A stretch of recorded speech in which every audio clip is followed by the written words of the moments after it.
الحمدللہ والصلاۃ والسلام علی رسول اللہ وعلی آلہ وصحبہ ومن والہ۔ پیارے بھائیوں اور دینی بہنوں، السلام علیکم ورحمۃ اللہ وبرکاتہ۔ ابھی ہم رمضان سے گزر رہے ہیں اور رمضان قرآن کا مہینہ ہے۔ رمضان اور قرآن میں بہت گہرا تعلق ہے، کیونکہ اسی مہینے میں قرآن کا نزول ہوا تھا، یعنی لوح محفوظ سے سمائے دنیا پر ایک ہی مرتبہ قرآن اتارا گیا، پھر سمائے دنیا سے ضرورت کے مطابق 23 سال تک اللہ کے نبی صلی اللہ علیہ وسلم پر اترتا رہا۔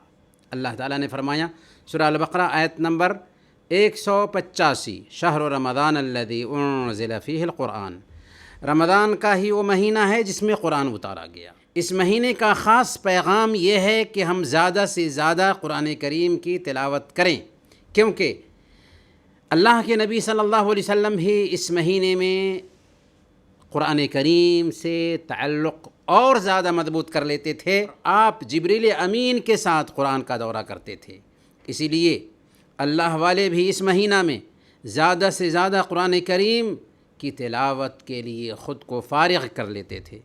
حضرت عثمان رضی اللہ تعالیٰ عنہ رمضان میں ڈیلی ایک ختم کرتے، کچھ 3 دن میں، کچھ 7 دن میں اور کچھ 10 دن میں قرآن ختم کرتے تھے۔ امام شافعی رحمۃ اللہ علیہ رمضان میں 60 مرتبہ قرآن ختم کیا کرتے تھے۔ کتنی مرتبہ؟ 60 مرتبہ قرآن ختم کیا کرتے تھے۔ اور امام قتادہ رحمۃ اللہ علیہ ہمیشہ 10 دنوں میں، رمضان میں 3 دنوں میں اور رمضان کے آخری 10 دنوں کی ہر رات قرآن ختم کیا کرتے تھے۔ جب رمضان کا مہینہ آتا تو امام مالک رحمۃ اللہ علیہ حدیث کی تعلیم بند کر دیتے اور قرآن کریم کی تلاوت میں لگ جایا کرتے تھے۔ کہتے تھے کہ یہ قرآن کا مہینہ ہے۔ مسجد میں بیٹھتے اور قرآن پڑھتے رہتے یہاں تک کہ مہینہ گزر جاتا تھا۔ امام زہری رحمۃ اللہ علیہ کا بھی یہی معمول تھا۔ اسی طرح سفیان ثوری رحمۃ اللہ علیہ رمضان کے آتے ہی دوسری عبادتوں سے الگ ہو کر تلاوت قرآن میں مشغول ہو جایا کرتے تھے۔